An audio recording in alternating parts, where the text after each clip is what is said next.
भी अगर बॉलीवुड में बेहतरीन और संवेदनशील कलाकारों का नाम लिया जाता है तो स्मिता पाटिल का नाम इस लिस्ट में शुमार है। अपने छोटे से फिल्मी सफर में वो एक अंतर्राष्ट्रीय स्तर की अभिनेत्री बनकर छा गई थी। 17 अक्टूबर 1955 को जन्मी स्मिता पाटिल का 31 साल की कम उम्र में ही निधन हो गया था। FTII से एक्टिंग के गुण सीखकर स्मिता पाटिल ने अपने फिल्मी करियर की शुरुआत श्याम बेनेगल द्वारा निर्देशित फिल्म चरणदास चोर से की थी। अपने 10 साल के करियर में स्मिता ने बेस्ट एक्ट्रेस के कई अवार्ड हासिल किए थे। उनकी अदाकारी का किसी से कोई मुकाबला नहीं था। तो आइए आज आपको उनके जीवन से जुड़ी कुछ अनकही बातें बताते हैं। स्मिता पाटिल फिल्मों में आने से पहले न्यूज प्रेजेंटर थी। निर्देशक श्याम बेनेगल ने स्मिता को न्यूज पढ़ते समय देखा था और उन्हें 2 फिल्में ऑफर कर दी। वो फिल्में थी चरणदास चोर और निशान, जो सफल रही। अपनी बड़ी आंखें और सांवले सौंदर्य से पहली नजर में ही स्मिता सबका ध्यान अपनी ओर खींच लेती थी। वो अपने जमाने की हॉट एक्ट्रेस थी। उन्होंने अमिताभ बच्चन, ओमपुरी, कुलभूषण खरबंदा और राज बब्बर के साथ कई बोल्ड फिल्में की।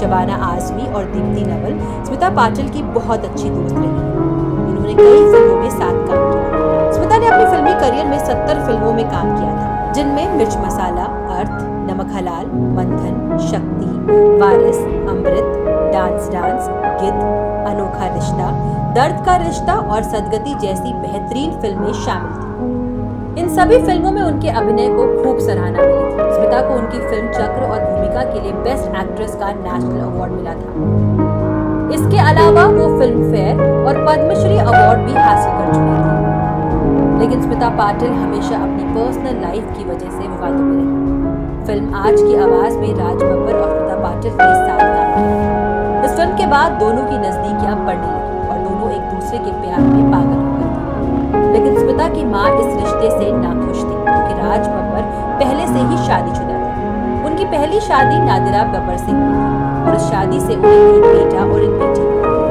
और स्मिता के प्यार में पागल राज बब्बर ने 1986 में घर छोड़कर स्मिता से शादी कर ली थी। मीडिया रिपोर्ट्स के अनुसार स्मिता शादी से पहले ही मां बनने वाली थी। स्मिता ने 28 नवंबर 1986 को बेटे प्रतीक को जन्म दिया था और कुछ ही दिन बाद 13 दिसंबर 1986 को स्मिता ने इस दुनिया को अलविदा कह दिया था।